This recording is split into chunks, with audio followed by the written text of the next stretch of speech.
see, when you see little children, or even, they're just, when they're, they love to play, they're just enjoying the life they're playing, and even with animals, like little baby horses, puppies, kittens, animals, out in the wild, the little babies, they're just enjoying the life, they're playing around, chasing each other, and so that feeling of joy was a gift that we were born with, all the other stuff, like anger and sadness, shame and guilt, and uh, we learned that along the way, and so so so by default, we are joyful beings. It's a gift that was given to us to enjoy this life. And so the and then from there, then it moves to the song, and the first part of the song says, "Nia, me, kisigo, nitigoin," is what I am known as.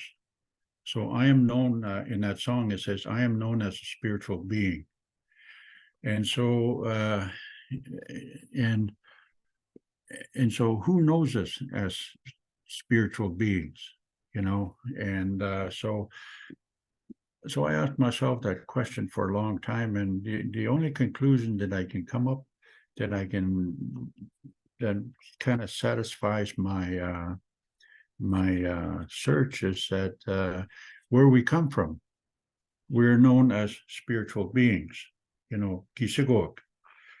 We come from the kisigok, means that we come from the most highest sacred energy with, and for us, we associate that with the energy of the creator, God, or whatever we know him as, And so our energy was taken from the energy of the creator and embedded into our heart.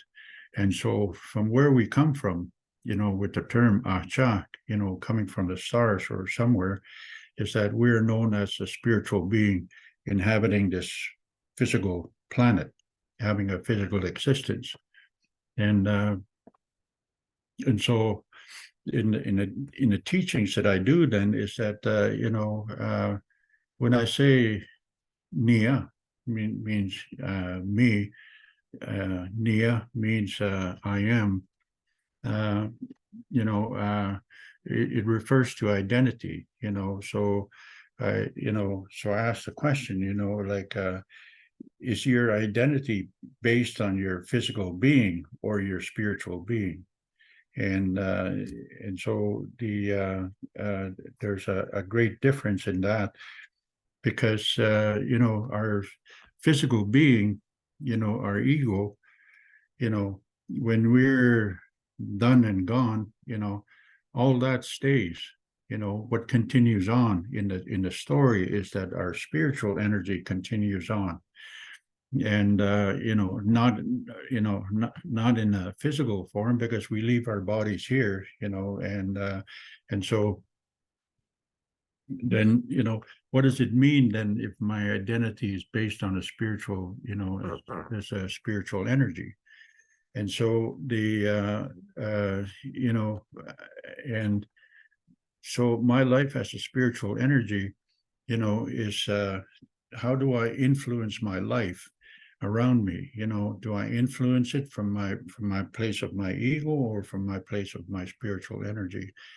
And having been around for a few years, I begin to understand a large part of my existence is based on how my energy presents itself, or how I present my spiritual energy in the world around me.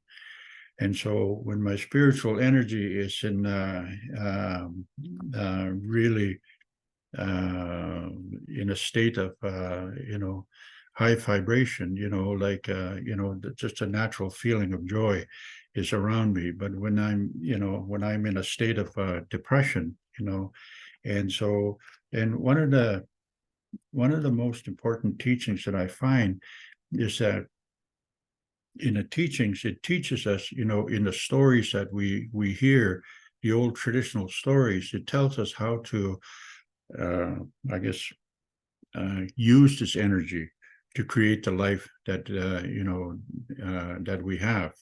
And there's a story of our brother. We call our brother Wisahechak, you know, and in the stories that it tells about how he survives, and so those stories tells us how to survive this, you know, this life, and by using the spiritual energy to determine and to determine deliberately how we want our environment to be. And so our spiritual energy has a great effect in our life, whether we do it consciously or unconsciously, you know. And it also, you know, could, you know, it also has the when we're unconscious about our spiritual energy, that you know, we could, you know, almost deliberately create a life of oppression or depression, or create a life of chaos around us, you know, because that's what we're, you know,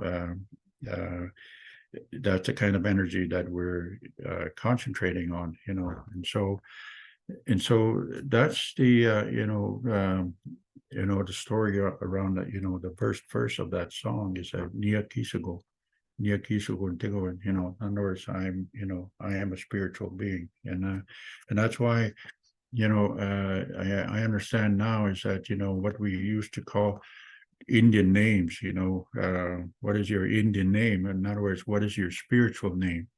And so we, in having spiritual names, is that we have like an ally that, you know, that is, you know, that we're partnered up with, you know. And so this ally then is like a spiritual being that we're, you know, that says we're not alone in this world, you know. And so so it's, you know, when you people understand what the spiritual name means, you know, so it's very significant to, you know, especially teaching the young people, you know, having their names, you know, the spiritual names, you know. So you know, that's a way of connecting into the spiritual collective of in a community. So in the second verse of that, it says, "Bimatisoin gimigoin." Bimatisoin, you know, is a word that says life. But in if we break down the word, there's three parts to that word, you know, bimatisoin, you know. So the first part refers to a flow of energy. And the second part of that, in that word, bimatisoin, refers to a journey. And the third part of that word refers to having a gift to be able to express the energy that we feel. So in other words, we're on a flow of energy, experiencing a journey, and in how we experience that, we express it in a form of emotion. It appears as emotion in our life. And so when our journey is in a good journey, we express the emotion of joy, being happy. And when our journey is in a, you know, a journey of in a negative environment, you know, we express you know, the emotion of that, you know, through anger or sadness, or, you know. And so you know, so that was a gift, you know, that was given to us to you know, be able to express our you know, our journey, you know. So it's a flow of energy that you know. And so you know, I see a lot of young kids, you know, who are expressing anger, you know. So it tells me that their journey is you know, they're expressing the how their journey is going in their life, you know. And so the you know, as part of the identity, you know, sometimes we have a lot of kids who are, you know, who react to the outside environment, you know. And so you know, And so a lot of the kids then become they associate their identity with the environment, and yet, I warned them. He said, be careful, that you don't base your identity on your reaction to being in a state of anger or sadness, or you are not anger, you are not sadness. There's something much deeper that you're only expressing that from your spiritual energy, and so so that's the the second verse, like when I was saying, like, we learn anger, we learn sadness, we learn all these negative energies as we're growing up, and sometimes, young people adopt that as their identity, and so they live their life, according to what, the negative image that they have adopted for themselves as a reaction to, being oppressed or being in a negative environment. And so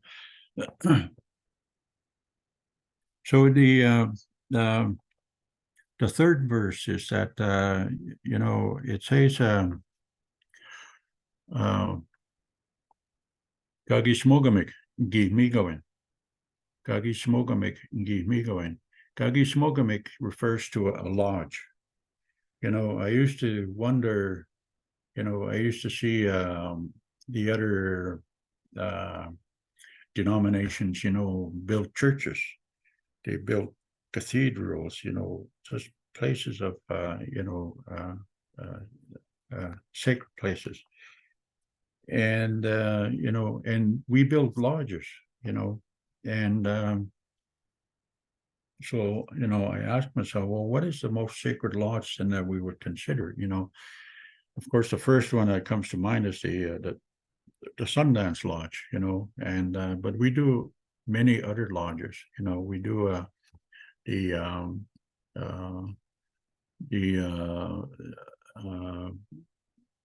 Sweat Lodge ceremonies. We do the Bear Lodge. We do the Okitstow Lodge. They call it the Prairie Chicken Lodge.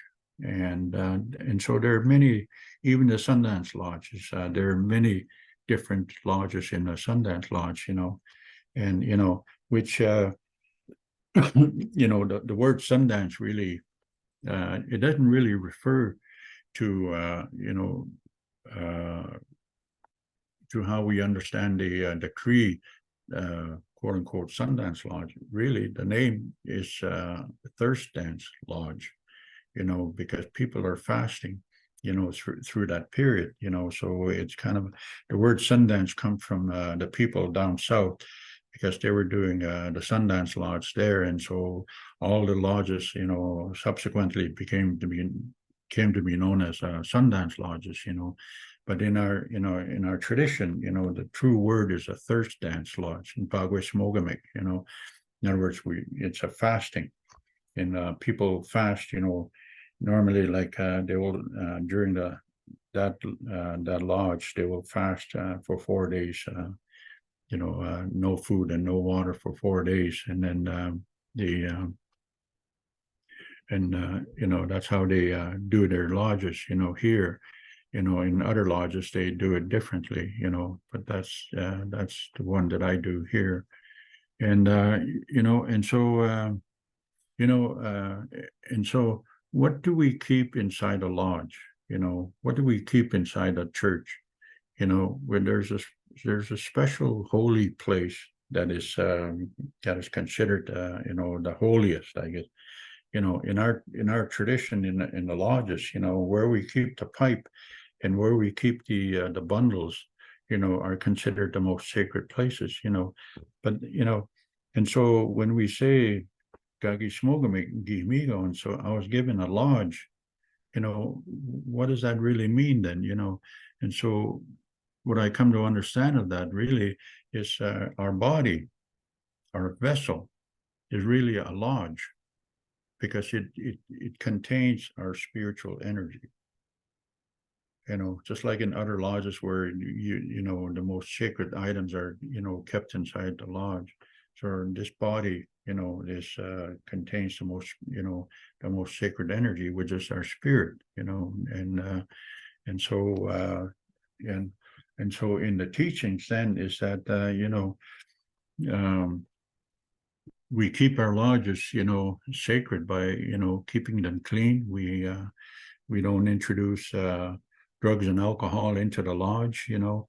And so I tell the young people is that, you know, because your body, when you begin to look at your body as a lodge, and it houses the most sacred, you know, the most sacred of life, which is the spirit, you know, then bringing in drugs and alcohol into the body is really desecrating your own personal lodge, you know. And so you know, and so it's kind of like an obligation or a duty to keep our lodges clean. In other words, to keep our body clean, you know, to look after our body, to look after the you know, what we bring inside, what we eat, what we drink, you know, and also even what we think, you know, inside our lodge, because you know, it bringing in negative energy into our body really just desecrating our lodge, our personal lodge, which is our vessel.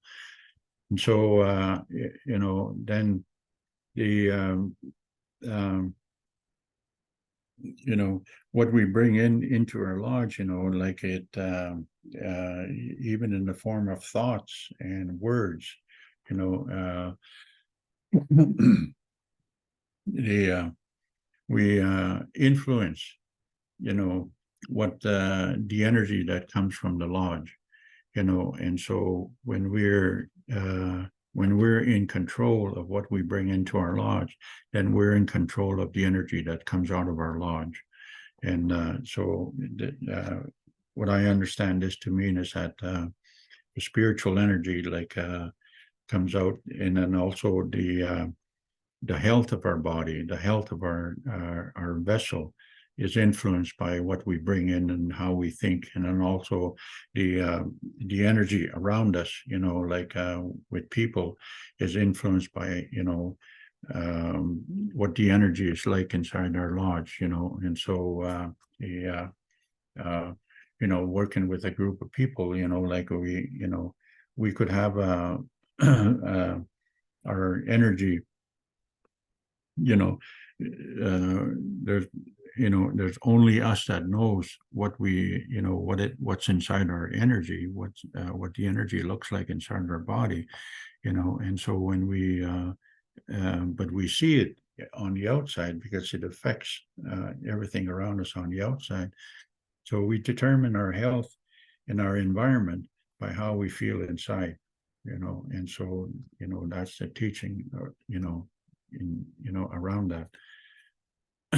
The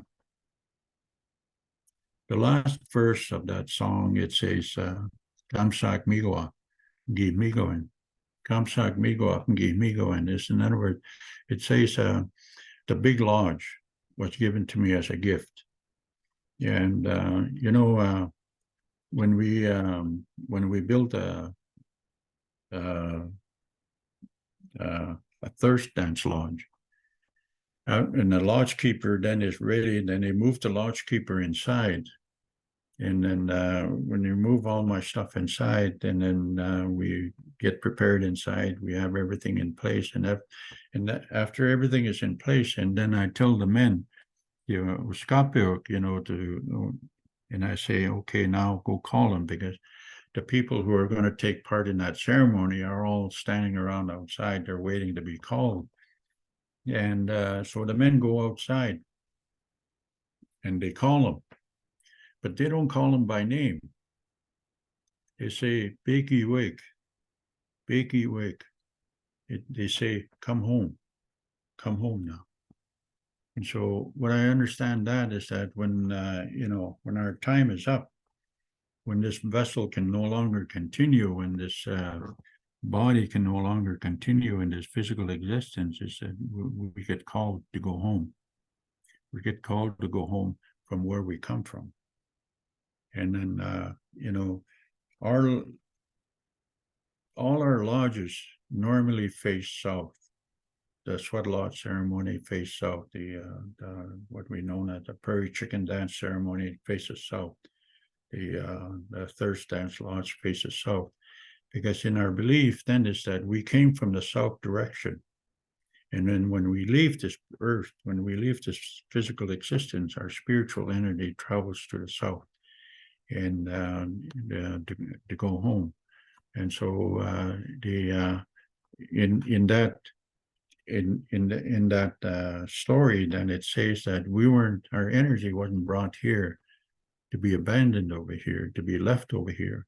Is that we continue our journey by going back to where we came from, and then the journey continues from there, you know. And so it's I believe it's 25 after.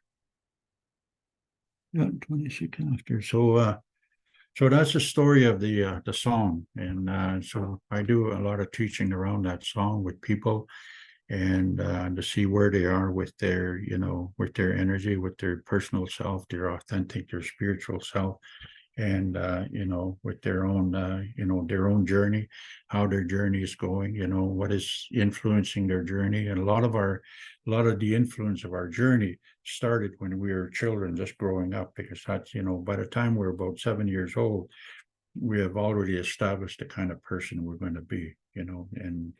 And so all the emotions and how we express our emotions are, you know, are already embedded in our character, you know. So so I'll stop there, and then if there's any quick questions, I want to thank you for listening. So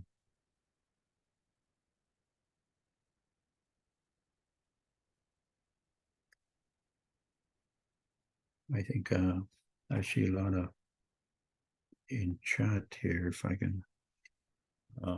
You're welcome to write your questions in chat, or you can unmute yourself. Yeah. If you don't have a question, then we have a question for you. What stood out to you most in this session this morning?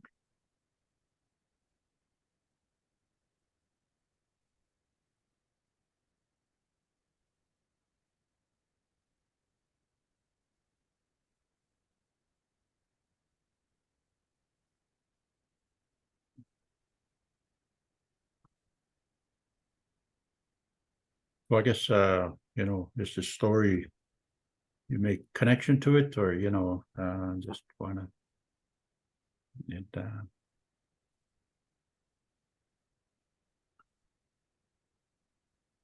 Sunshine, go ahead. You can answer, Sunshine. Me? Yeah. Yeah, I did connect to the star story. I tell people a lot that when I was a young kid, I remember always like going outside at night and staring at the stars and like telling myself that like I'm from there. And like I thought it was weird. Like at the time I was like, why do I think that? But I just always like felt this like really, really strong connection with the stars. And I don't feel that connection as much anymore as an adult. But definitely when I was like 8 years old, kind of around that time, that's when I just like really, really just like was like, that's my home. So I just wanted to share that with you guys. And I'd like to hear any thoughts that you have on that if you do.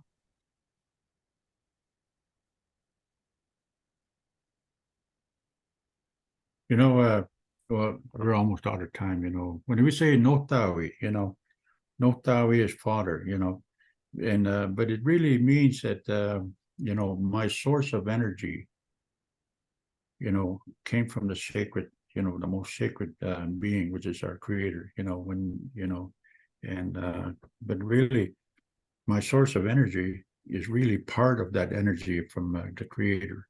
So in other words, I have the same energy in my heart as the energy of the creator. But what we don't know sometimes unconsciously is that we have, you know, we could, you know, determine the kind of environment or life that we can have, you know. that was a gift.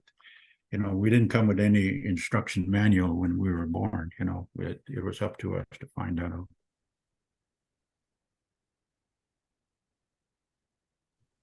A couple of things really resonated for me. One is just the whole idea about we are energy, and energy is flowing through us. I've, in the last year, become really interested in that, and I have done a lot of Reiki and stuff. So I just find the whole energy flow actually quite comforting in times that I've had grief in the last year. I have found that to be actually quite therapeutic for me. The other thing that really stuck with me was we are not feelings. So that is not your identity. So a child or anyone expressing anger or sadness, that is not you. That is just a moment in time of how you're feeling in that moment, or maybe for some days. But I think it's a reminder too, I think, for caregivers that we have, that this is an expression of an emotion or some energy or whatever. It is not that individual child. And I think we forget that when we describe children. That is not who they are. That is a feeling. Yeah. Children are really honest in expressing their energy. You know, they're you know, sometimes we blame them for expressing that energy. However, there's a source to that energy, you know, why they express it like that, you know, so.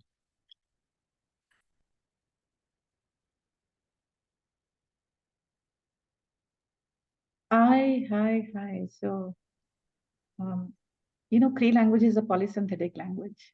We've written in chat the root word for children. The word Avasasuk is children, but it comes from two words, Avikosuvan, that something which is very precious, and Kisikosis, which is little sky beings, again, the spirit, and the sky and the stars, Achakos. Achak is spirit, Achakos, stars. So thank you so much. Please do fill the your introductions, because we have many other presenters and they would love to